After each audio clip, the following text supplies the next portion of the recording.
Hi, and welcome back to BizMap Ptbo. We're here with a good friend of mine today, Amy Simpson. I adore Amy. I had the pleasure of what do we call ourselves? Cocoa Coco's, chairs, Cocoa cocoa. chairs. That's right, Cocoa chairs, because there was three of us at one point. So we were co-chairs, Cocoa chairs of the Bears Laird competition years ago. And who knew? Based on that, I think Amy, I don't know, a trust and a friendship has happened that we play tennis now often together. And I just can't imagine a week without speaking to Amy is how I feel. Yeah. Me too.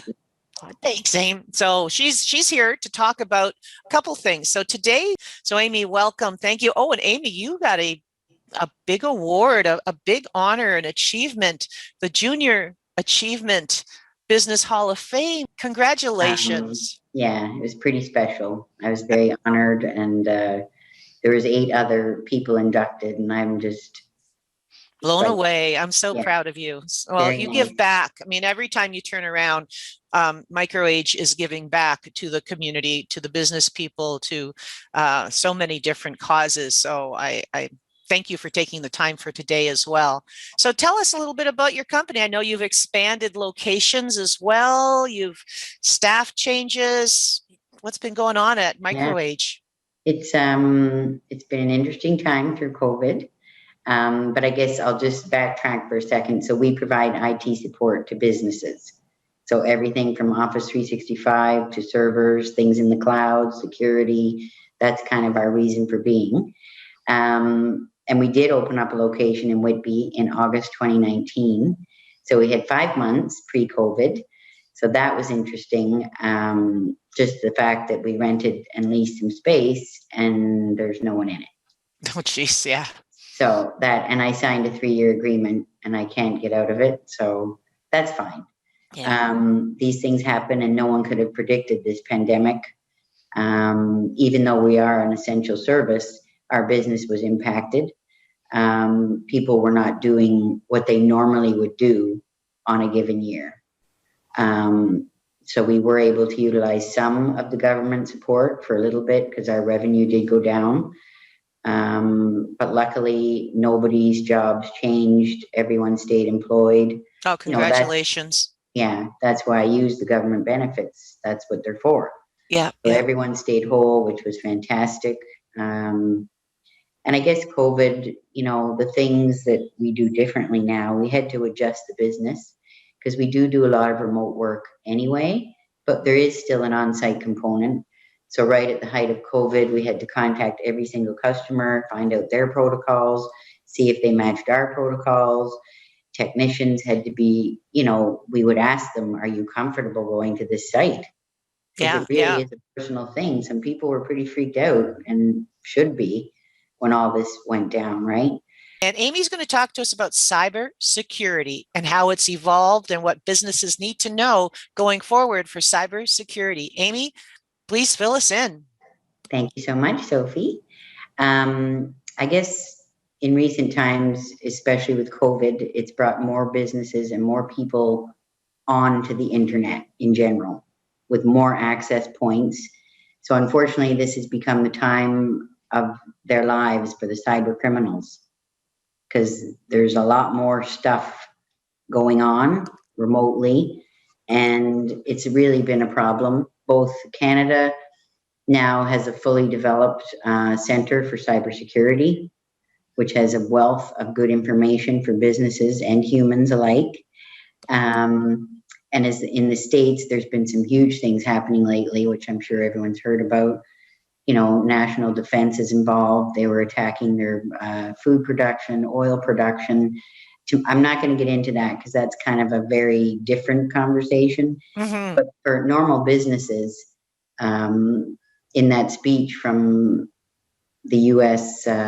National Defense, they were focusing on small business, saying that it is not a matter of if, it's now a matter of when you will get targeted. And the big thing right now is ransomware. And the problem with it, they not only ask for money, they will keep your data at ransom and maybe not even ask for money. And then if you don't give the money, they're going to release that data into the ether. Oh, geez. So there's separate issues going on here, right? Business So for continuing. the benefit of all of us talking to you, which kind of data are we talking that they might release? It could be personal information, so credentials of a human, which Hmm. could be anything, right? Email address, phone number, visa. You know, it depends on your level Anything of where someone can actually steal your identity. correct. Hmm. It all goes back to that. So any business who thinks they're not susceptible, they probably are, because we're all holding some people's stuff in some way, shape, or form. And then the business continuance issue, if you don't have the things in place, you know, you're probably going to be shut down for a period of time and or have to pay these guys money, which just fuels the criminals because this is a business. They're very careful how they operate Hmm. because they need people to keep giving money. So they want good faith out there. I know this sounds crazy. So they don't take things too far. You know, they know if you're a small business, they're not going to ask you for $1 million. They're going to ask Wow. you for 50,000 or whatever your cyber insurance covers. Jeez. So it's just, I just, in my heart, like it makes me so sad when people get a breach because there's some basic things you can do that Hmm. can protect you and minimize the risk. No one can ever stop these things from coming through, but you can certainly shut the doors and windows and What make are it a some of the little, basic points that you would like to share? yeah. So the main thing is a firewall, which is a physical device. It's zooped up with all kinds of software on it to keep out that physical um, information flow from the internet. So that's like a little bubble around you. The next thing would be the antivirus or EDR, endpoint detection and response. Again, this stuff has to be updated and maintained or it's useless. Yeah, as soon as somebody learns how to break through, everyone knows how to break through. You do need to keep it up to date. Yeah. And I think a big one, and this could apply to everyone, not just businesses, is the human firewall. So the number one way ransomware gets into people's stuff is through bad emails. Opening things that are attached from people that you think you might know. I don't open attachments. I don't open PDFs. I just don't. If I get a link on Facebook or any messenger app and there's a link which says, have you seen this video that you're in? I never click on that link because that's always something that ends up becoming quite frightening afterwards because they will steal your identity. Yeah, steal your identity and shut your business down. So I think end users are getting pretty savvy now, knowing, you know, and we've done training and sessions on this like crazy.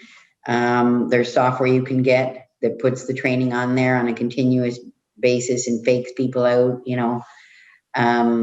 But yeah, the humans, if they can just be mindful, and even if you know the source and you know the person, you still should check.